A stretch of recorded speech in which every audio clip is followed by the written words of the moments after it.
تو ایسی صورت میں آپ کو چاہیے کہ جیسے سال پورا ہو جائے اس کی زکات نکال دیا کریں، اور اگر جو ہے نہ نکالیں تو کم سے کم نوٹ کر کے رکھیں۔ ابھی بہت سے پلاٹ والے یہ فون کرتے ہیں کہ صاحب پلاٹ تو ہمارے پاس اتنا ہے مگر اتنی زکات دینے کے لیے پیسہ نہیں ہے، میں انتظار کر رہا ہوں ذرا ریٹ بڑھے تب پلاٹ بیچتا ہوں اور زکات دے دوں گا۔ میں نے کہا اس کو نوٹ کرو، آج تمہارے پلاٹ کی کیا قیمت ہے اور لکھو کہ بھی اس کی زکات میں نے نہیں دی، اتنا پیسہ ہو، اس کی زکات میرے اوپر واجب ہے۔ آئندہ سال جب بیچنا تو اس سال کی بھی زکات نکالنا ہوگی، آئندہ سال کی بھی زکات نکالنا۔ زکات کھانا نہیں، زکات کو ضائع نہیں ہونے دینا۔ اس طریقے سے بنے 2-3 سال 4 سال لگ جائے۔ کئی عورتیں تو یہ فون کرتی میرے پاس 20 تولہ 30 تولہ سونا ہے اور زکات دینے کے لیے پیسہ نہیں ہے۔ یار یہ 30 تولہ سونا تم کس لیے رکھ کے بیٹھی ہو؟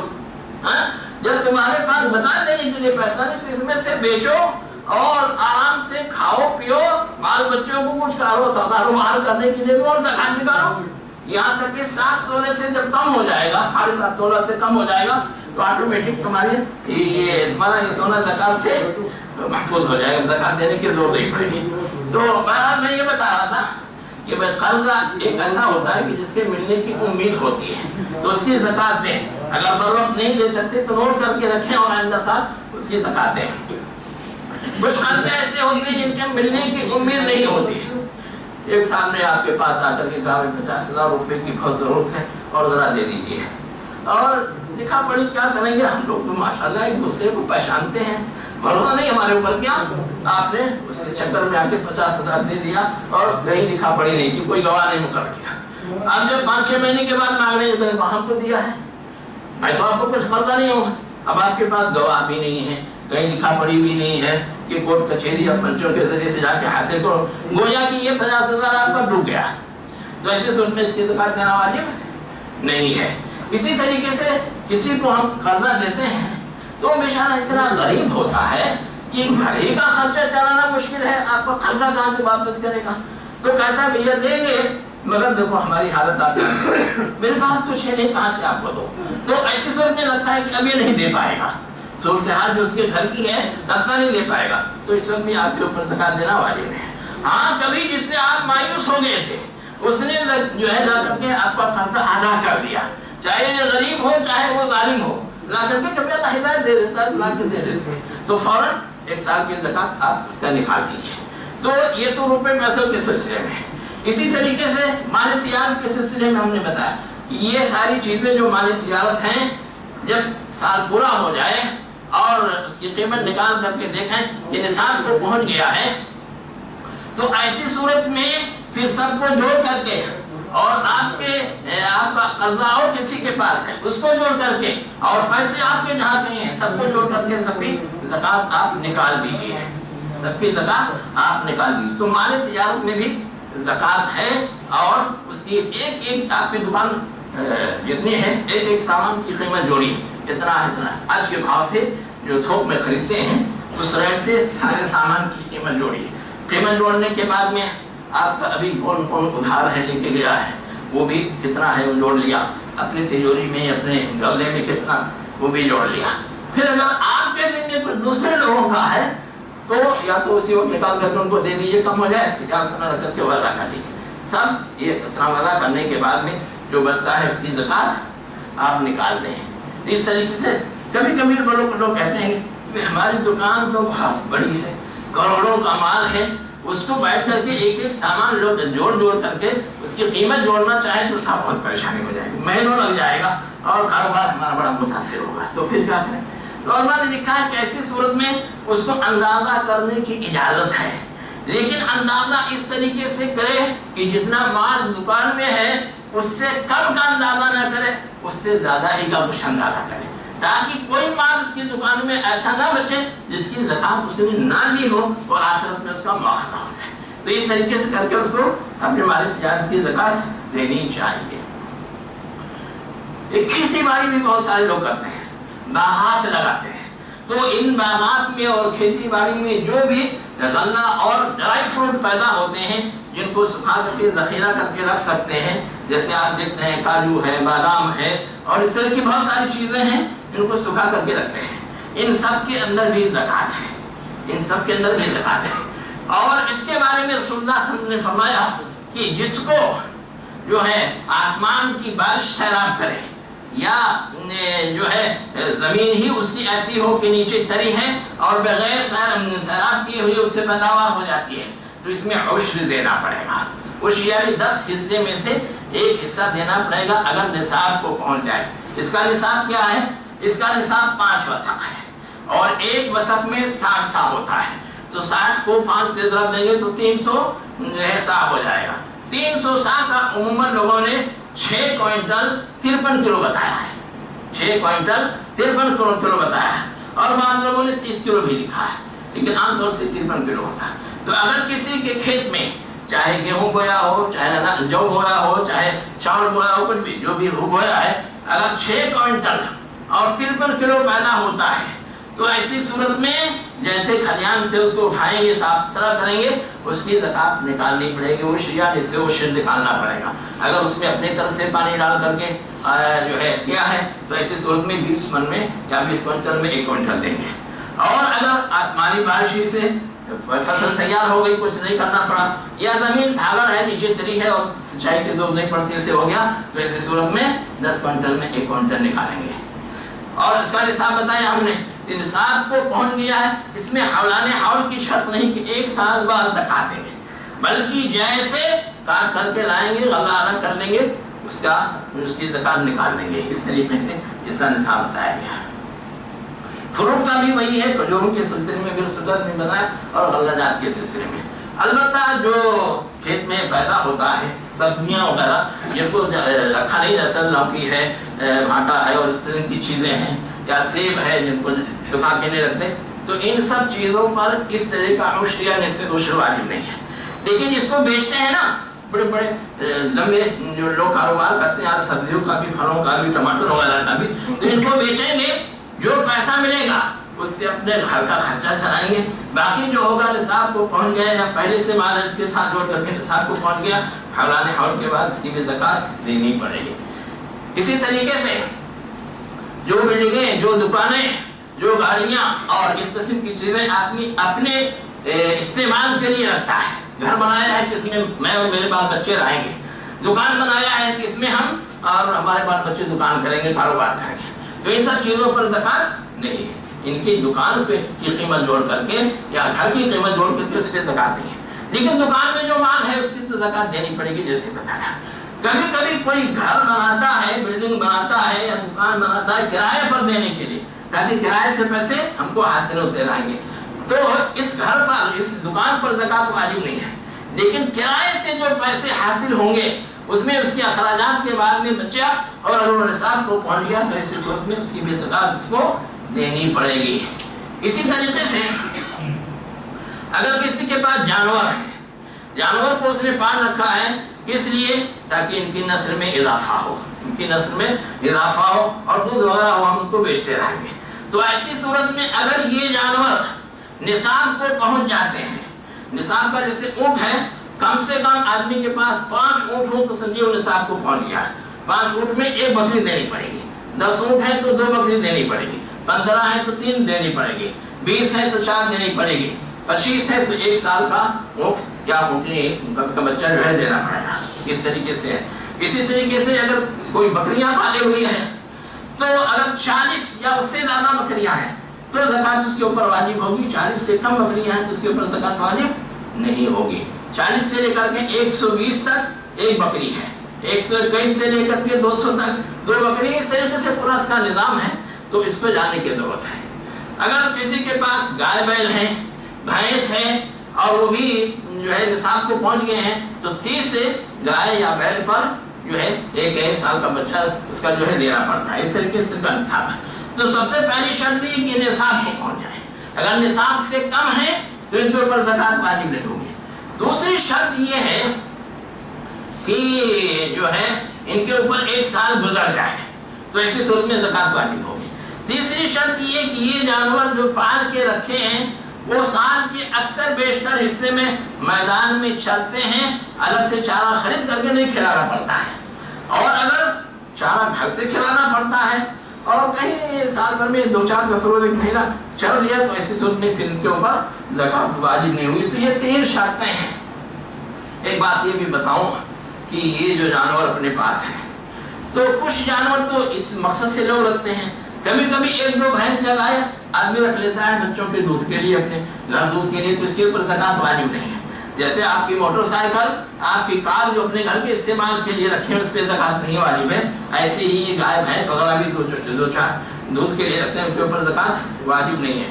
اسی طریقے سے ان سب کے سلسلے میں یہ لحاظ رکھنا چاہیے کہ پوری ایمانداری کے ساتھ, پورے حساب کے ساتھ ہر چیز کی زکوٰۃ نکالنے کی کوشش کریں. اس سے آپ کا مال پاک صاف ہو جائے گا, آپ خود گناہوں سے محفوظ ہو جائیں گے, اللہ اس میں برکت دے گا, اور جو اسلام نے یہ نظام بنایا ہے اس کے جو ثمرات اور برکات ہیں وہ ساری چیزیں حاصل ہوں گی. اللہ تبارک تعالیٰ ہم سب کو نظام زکوٰۃ کو اچھے طریقے سے سمجھنے کی اور اس کے مطابق عمل کرنے کی توفیق عطا فرمائے, اور اس کے جو خیرات و برکات ہیں پورے معاشرے کو وہ خیرات و برکات جو ہے مہیا فرمائے. آمین. اقول قولی ھذا واستغفر اللہ لی ولکم ولسائر المسلمین فاستغفروہ انہ هو الغفور الرحیم.